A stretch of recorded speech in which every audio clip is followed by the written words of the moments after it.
اللهم صل على سيدنا محمد النبي الأمي وعلى آله وأصحابه وسلم۔ میرے معزز مسلمان بزرگوں، عزیز بھائیوں، کل کی تاریخ وطن عزیز کی آزادی کی تاریخ ہے۔ 76واں آزادی کا دن اہل وطن کے لیے آ رہا ہے۔ 1857 سے لے کر 1947 تک ایک طویل صبر آزما جنگ،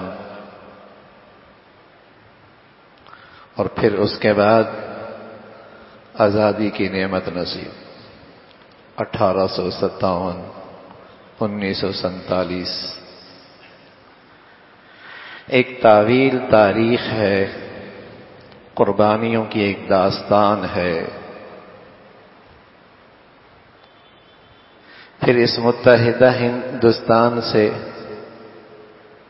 وطن عزیز کی شکل میں مسلمانوں کو ایک آزادی کی نعمت نصیب ہوئی۔ جب یہ ملک آزاد ہوا تو پاکستان کی رپورٹ یہ تھی کہ اس آزادی کے موقع پہ 10 لاکھ آدمیوں نے قربانی دی۔ ہندوستان کی رپورٹ تھی 6 لاکھ لوگ مسلمانوں کے مرے، 75,000 خواتین، بیٹیاں، بہنیں، ان کی عزتیں لوٹی گئی۔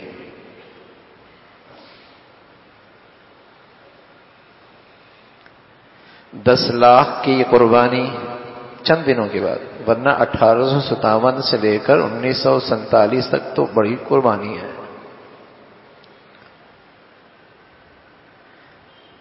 لیکن اس آخری موقع پہ جو شہادتیں اور جو قربانیاں مسلمانوں نے دیں، ان کی تعداد 10 لاکھ، اور جو مسلمان بیٹیاں، بہنیں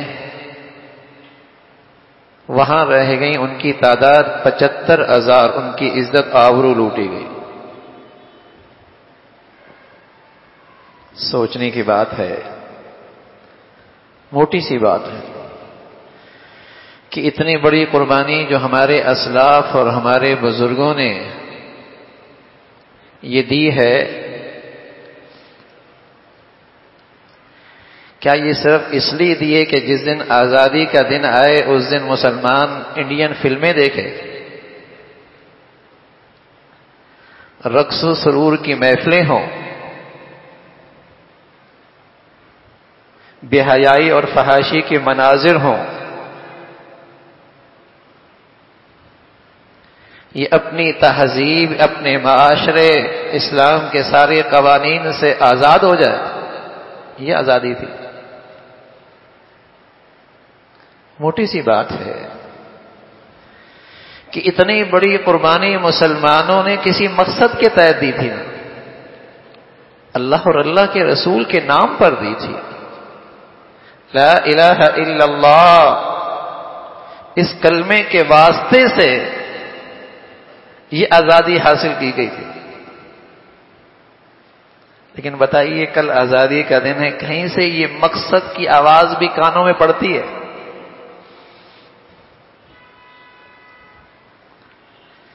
کہ یہ ملک اس مقصد کے لیے اتنی قربانیاں دی گئیں،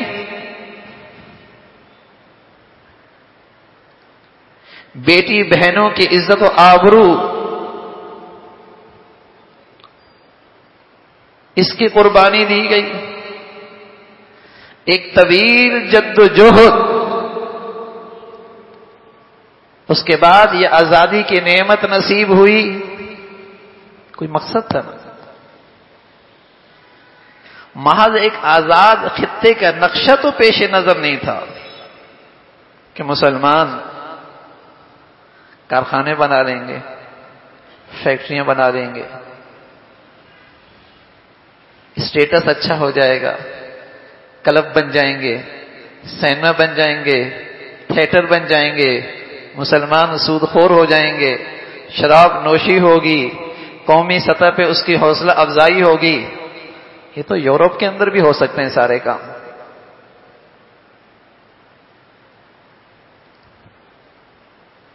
یہ سارے کام تو کفرستان کے اندر بھی ہو سکتے ہیں.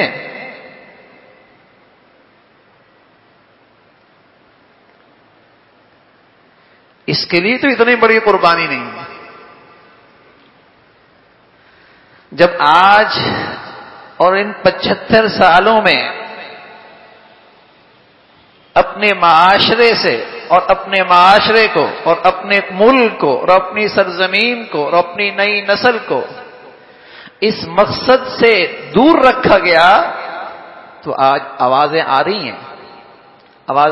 ہیں کہ گورا انگریز میں کیا قصور تھا کہ ہم پہ کالا انگریز مسلط ہے. آج آوازیں آ رہی ہیں کہ ایسے آزادی کا کیا فائدہ. آج یہ تحریریں اور ایک منظم انداز میں یہ تحریک اٹھ رہی ہے کہ ہندوؤں سے ہم کیوں الگ ہوئے، انگریزی آج آ جائے. یہ آوازیں اٹھ رہی ہیں. یہ نحوست ہے کہ ہم نے 76 سال تک اپنے سرزمین کو، اپنے ملک کو، اپنے معاشرے کو، اپنی نئی نسل کو، اپنی قوم کو آزادی کے مقصد سے دور رکھا اور اس کی نحوست ہوئی. ہمارا ایک بازو کٹ گیا بنگلہ دیش کی شکل میں، اور بقیہ ملک بدحالی، بدامنی،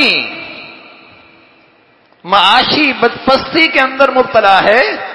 اور قوم کا نظریہ اور قوم کی سوچ دیکھیے نا. قوم کہتی ہے انگریزی آ جائے، نئی نسل تو یہ کہتی ہے اگر وہ نہیں آتا تو ہم چلے جائیں گے. قوم کا مزاج تو یہ ہے.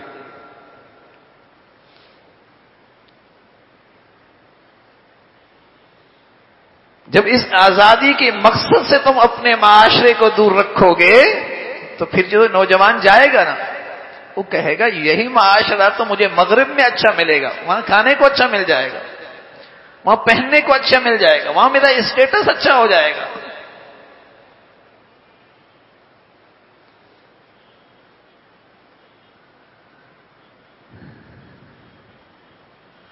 یہ خطہ تو اس لیے حاصل ہوا تھا اور یہ قربانیاں تو اس لیے ہوئی تھیں کہ یہاں اسلامی قوانین کا اجرا ہو، اسلامی معاشرے کی تشکیل ہوگی، عدل و انصاف کا نظام ہوگا،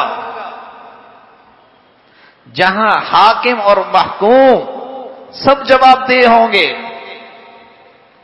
جہاں ایسا اسلامی بیت المال ہوگا، کوئی بھیک مانگنے والا، کوئی بیکاری، کوئی بیوہ، کوئی معذور، کوئی محتاج، کسی کے سامنے ہاتھ نہیں پھیلانے پڑیں گے.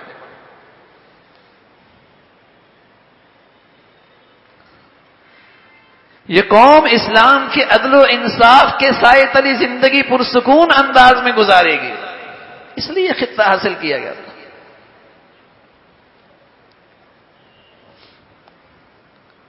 لیکن آزادی کی اس نعمت کی ناشکری جاری ہے اور ہر قدم بڑھ رہا ہے پستی اور ذلت کی طرف.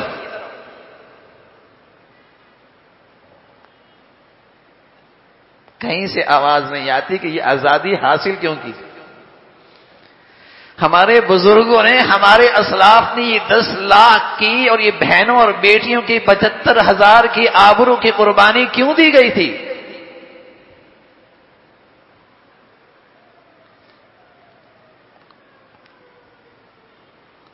قصور حکمرانوں کا بھی ہے لیکن قصور میرا اور ہمارا بھی ہے. اگر دیکھا جائے کہ ہر شخص نے اس ملک میں جو جہاں ہے یہ بتائے کہ اس نے اسلام سے کتنی وفا کی ہے اپنے دائرہ کار میں. ایک تو یہ قصور ہوا. دوسرا قصور یہ ہوا کہ قومی مزاج بن گیا. قومی مزاج بن گیا. تاجر، صنعتکار، مزدور، صاحب، استاد، معلم، ہر شخص طبقہ زندگی میں قومی مزاج بن گیا، خود غرضی۔ کیا کوئی شعبہ زندگی ایسی بھی ہے جہاں پہلے ہم اپنے ملک کا مفاد دیکھتے ہیں؟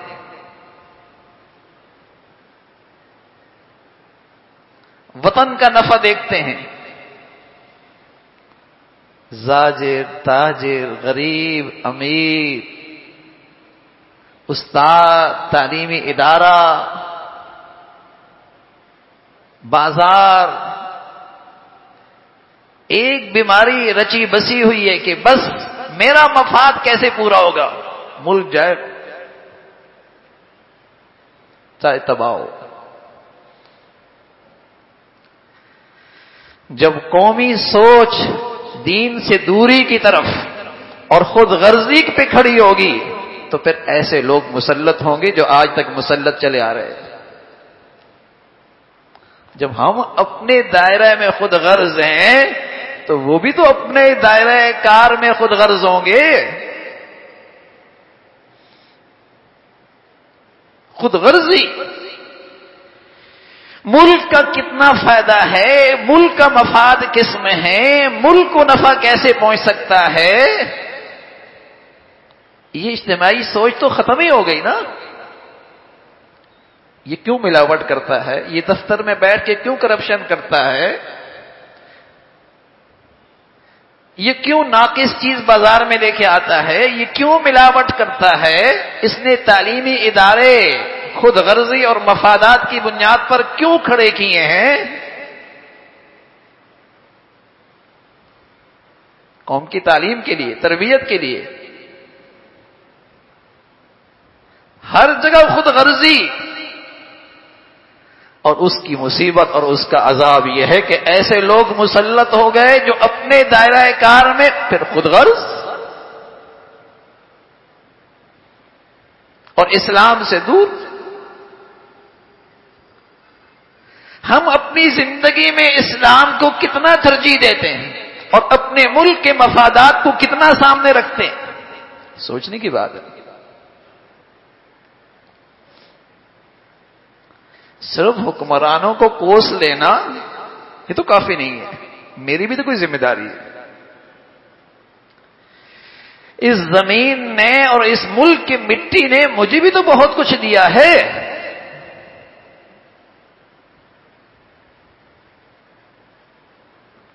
جو آج جس حیثیت میں ہیں اسی ملک کی مٹی سے ہے نا۔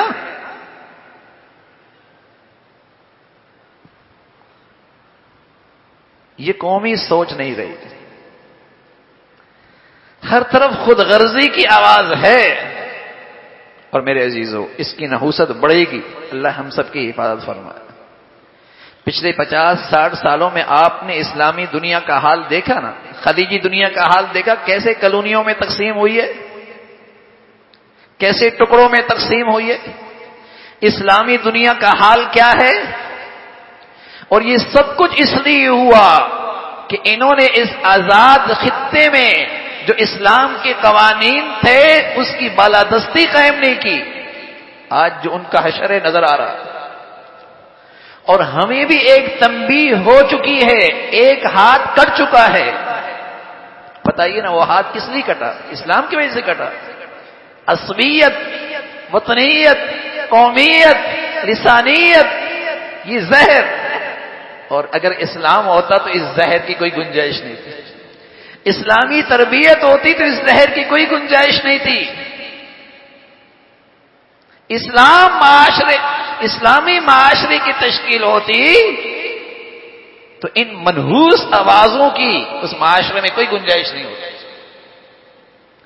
خلیجی دنیا، اسلامی دنیا کا حال دیکھیے نا، ان 50 سالوں میں پوری اسلامی دنیا کے نقشے ہی بدل کے رہ گئے، کالونیوں میں بدل گئے، چھوٹے چھوٹے ٹکڑوں میں تقسیم ہو گئے۔ جب آزادی کی نعمت کی ناشکری ہوگی تو اللہ کی طرف سے اللہ کا قانون عدل تو یہی ہے،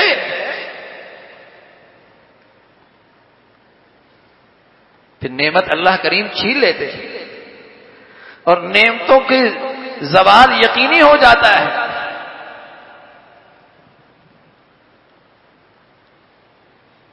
آزادی ایک نعمت ہے، لیکن آج ہم آزادی کی برکات سے محروم ہیں. ہماری آزادی کی تکمیل نہیں ہوئی. خطہ مل گیا، ٹکڑا مل گیا، لیکن آزادی ادھوری. جس مقصد کے لیے تھا آج ہم اس سے محروم. اسلامی آئین بنا، حضرت علامہ شبیر احمد عثمانی رحمت اللہ علیہ نے، اور آپ کی کوششوں سے اسلامی قرارداد مقاصد پاس ہوئی آپ کی اسمبلی میں، سب کچھ ہوا، لیکن یہ کاغذ کیا تھا؟ اسلامی قوانین کاغذ کی حد تک.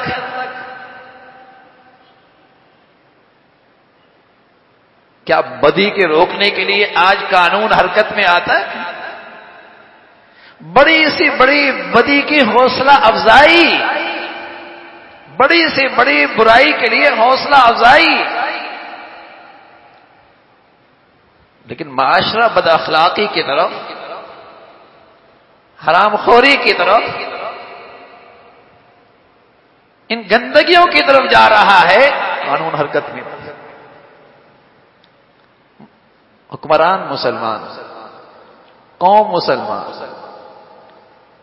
اور مسلمان اور حکمرانوں کا سچا مذہب اسلام، اسلامی آئین مسلمانوں کا. بدقسمتی ہے نفاذ اسلام کا کوئی، اسلامی قوانین کا اجرا کوئی نہیں. عدالتی نظام میں آدمی کی زندگی گزر جاتی ہے، اسے انصاف نہیں ملتا.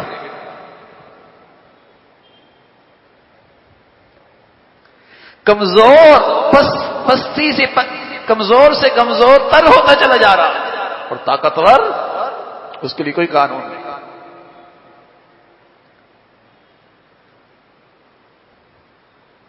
تو میرے عزیزو، یہ اللہ کی طرف سے ایک بڑی نعمت ہے، بڑی نعمت تھی.